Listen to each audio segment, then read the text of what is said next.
oral answer, and the first question stands in the name of David Bennett. Mr Speaker, my question is to the Minister of Finance. What measures has the government taken to support families through the global financial crisis? Good question. The Honourable Bill English. Speaker, over the past 4 years, the government has introduced a balanced economic program to help protect New Zealanders from the sharpest edge of recession. This has ensured we're getting the government's books back in order, building a more competitive economy at the same time as improving our support programs for families. Despite running large deficits, we have retained Working for Families and maintained its value, maintained universal New Zealand super, maintained most other welfare programs, and maintained interest-free student loans, and maintained the value of these with regular adjustments. David Bennett. How much will the government invest this year in programs that support New Zealand families? The Honourable Bill English. Well, Mr Speaker, in addition to the large-scale welfare programs paying benefits, the government will spend around $4.5 billion this financial year across a range of programs that specifically support families. This is up from $3.7 billion in 2008, an increase of $800 million over the last 4 years. This includes $1.4 billion in early childhood subsidies, $2.1 billion for the family tax credit, $570 million for the in-work tax credit, and a number of other miscellaneous expenditures adding up to $250 million to support children in other ways. David Bennett. As part of its wider program to support New Zealand families, how much does the government invest each year in paid parental leave? The Honourable Bill English. Mr Speaker. Order. I want to hear the answer. It's a fair question. Mr Speaker. The Honourable Bill English.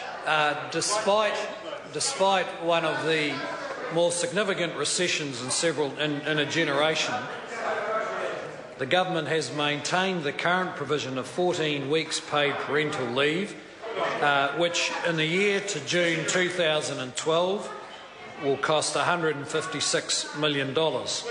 As I pointed out, this is just one small part of the $4.5 billion of support targeted at New Zealand families.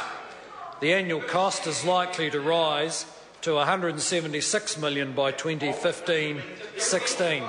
These figures are based on existing entitlements before tax, with an estimated 3% increase in the average ordinary time weekly wage each year.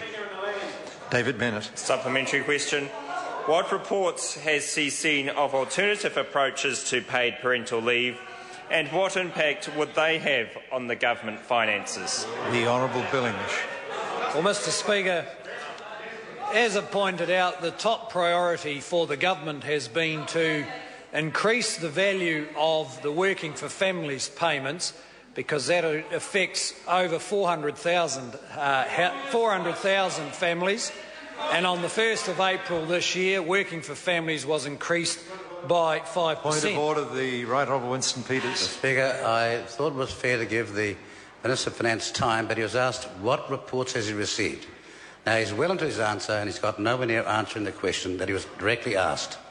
But the member's actually raised quite an interesting point, I must concede, because if I heard the question correctly, it asked what reports the Minister had received on paid parental leave.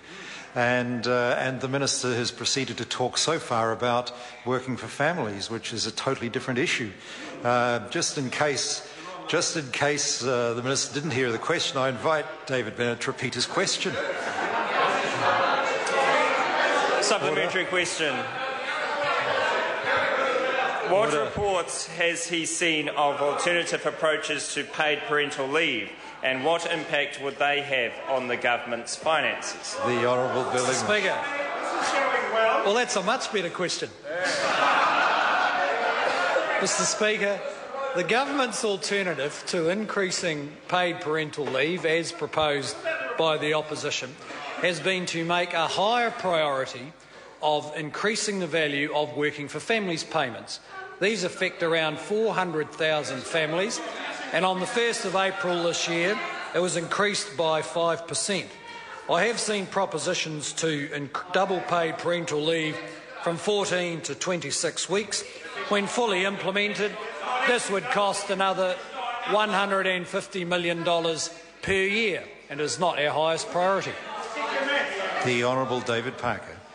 Does the Minister accept that his tax cuts went disproportionately to the highest income earners, and that for middle and low income earners, over half of all New Zealanders, earnings have not kept pace with the cost of living? The Honourable Bill English. Mr Speaker, no, I don't accept that. And I'm surprised that if the member is worried about it, that he's advocating policies like printing money, which around the world advantage the highest earners. So I don't know why he's advocating that policy. Question number 2, the Leader of the Opposition, David Shearer. Thank you, Mr Speaker. To the Prime Minister. Does he stand by his statement on asset sales, quote, "It's a minor delay, but in the overall scheme of things, sometimes the longest way home is the fastest way home," and if so, is he still confident that his asset sales schedule is on track? The Right Honourable Prime Minister. Mr Speaker, yes, the government's share offer program is completely on track. Between March and June next year, we intend to offer shares in Mighty River Power while still holding at least 51% of the company. We always expected legal action from the Maori Council, and in fact it's better that this is happening sooner rather than later. The Leader of the Opposition. Thank you, Mr Speaker. Has he read any reports to his government about the progress